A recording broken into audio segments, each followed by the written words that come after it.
Ya, ahora nos corresponde el dolo extracontractual. Un poquito de café para suavizar la garganta. ¿Ya? Ya vimos el dolo como vicio del consentimiento, luego vimos el dolo contractual y ahora el dolo extracontractual.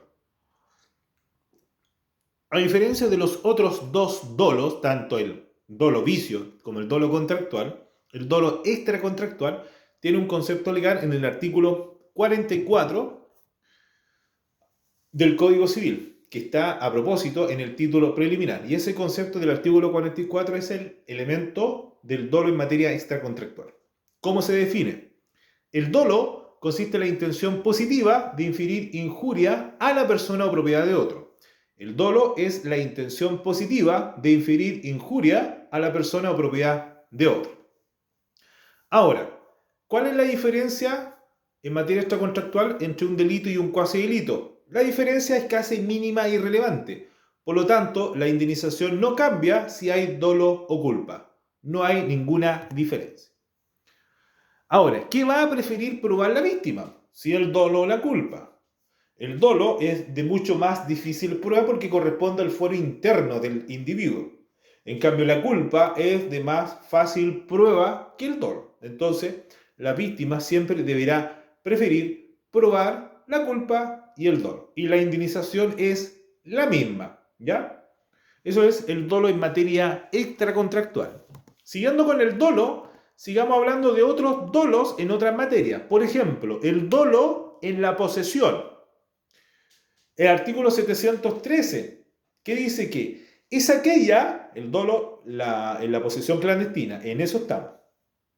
El 713 dice que es aquella en que el poseedor oculta la cosa frente a quien podría oponerse a ella. Y en dicho efecto, el dolo clandestino, en la posesión clandestina, bien digo, está dado porque yo estoy ocultando la cosa. ¿Y cuál va a ser la consecuencia jurídica? En que el poseedor clandestino no puede adquirir el dominio a través de la prescripción. Ese es el dolo en la posesión. También tenemos el dolo del incapaz. ¿Y qué consiste el dolo del incapaz? Cuando yo celebro un contrato con un incapaz, la ley dispone que el incapaz puede pedir la nulidad del acto o contrato que celebró. Por tanto, por así decirlo, la ley en algunos casos lo protege, ¿ya? Pero, tanto como la ley lo protege, también el código lo castiga. ¿En qué caso? Cuando el menor, el incapaz, bien digo, actúa de manera dolosa. ¿Y en qué caso va a actuar de manera dolosa? Va a actuar de dos formas. O sea, en el fondo es, el incapaz actúa de forma dolosa engañando a otra persona a través de la mera aserción o mera negativa. Y ese engaño consiste en decir tan solo sí o no. O sea, un ejemplo. Le preguntan al incapaz, ¿tú eres capaz para obligarte? Y en caso de que éste era incapaz, y él dice, sí, soy capaz de obligarme.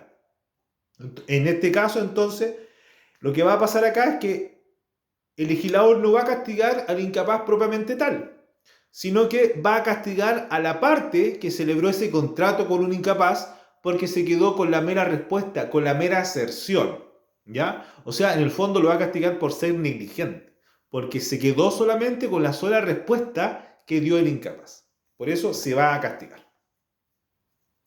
Entonces, eso es, ¿ya?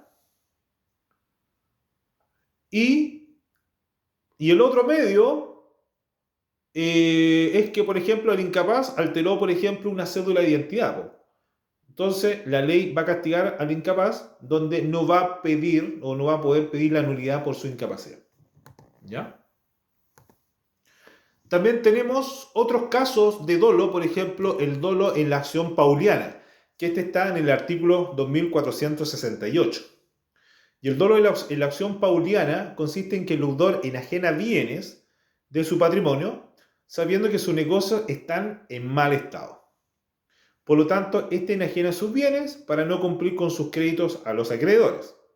¿Qué va a pasar acá? Entonces, la ley lo castiga, en donde los acreedores pueden pedir que esos contratos queden sin efecto, para que esos actos o contratos vuelvan al patrimonio del deudor para efecto de que éste cumpla con su obligación para con estos acreedores. Esto es el dolo en la acción pauliana. También tenemos otro caso en cuanto al dolo como indignidad para suceder, y esto está en el artículo 968, que señala que es indigno para suceder el que dolosamente ha ocultado el testamento del causante. Esa conducta es dolosa y por ende es indigno. Y acá el dolo se presume por el solo hecho de su ocultación. Y acá hay una presunción simplemente legal que admite prueba. En cuanto a la prueba del dolo, para ir terminando, tenemos que señalar que por regla general es que el dolo debe ser probado. La regla general es que el dolo se debe probar. Es decir, el que alega que otro actuó de forma dolosa debe probarlo, a menos que se trate de caso en que la ley lo presuma.